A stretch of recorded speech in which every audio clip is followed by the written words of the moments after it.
Per la prima giornata del girone di ritorno, campionato Under 14 di Elite, si trovano di fronte alla Villa di Massimi, Grifone e Ostia Mare.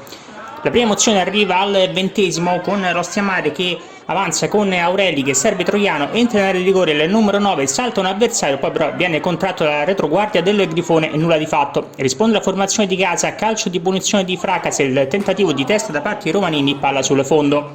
Ancora Grifone in avanti con Papandrea per Tiberi, il suggerimento in profondità per Romanini che prova il destro, palla alta sopra la traversa.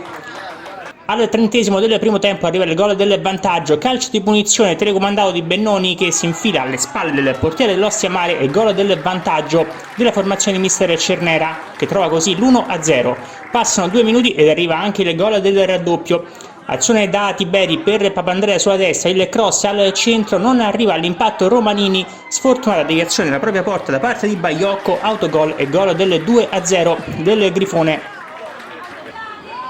Con l'immagine andiamo alla ripresa, l'Ostia Mare prova subito a rientrare in partita, qui ci prova Santinelli con il tiro che termina direttamente sul fondo.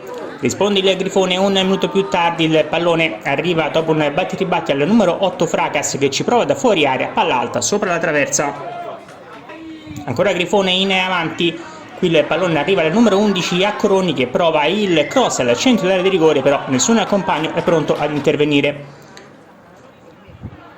Ancora il Grifone in avanti, qui con Ciocci, ne è entrato nel corso della ripresa, pallone direttamente sul fondo, poi ancora la sfera per Accoroni che qui ci prova con il destro da fuori area, senza però trovare la porta dell'Ostia Mare. Grande occasione per i biancoviola al 21°, Santinelli salta un avversario, poi con il sinistro indirizza in porta, risponde a Tinelli, poi del maschio ancora a Tinelli, miracolo doppio da parte del portiere del Grifone.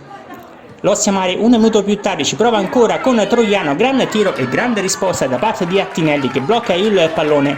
Nulla di fatto quindi per la formazione biancoviola, si fa vedere ancora il Grifone al 30°, qui con il calcio di punizione da parte di Pagliotti direttamente sul fondo, poi ancora il Grifone con Ciocci che qui non arriva all'impatto con il pallone.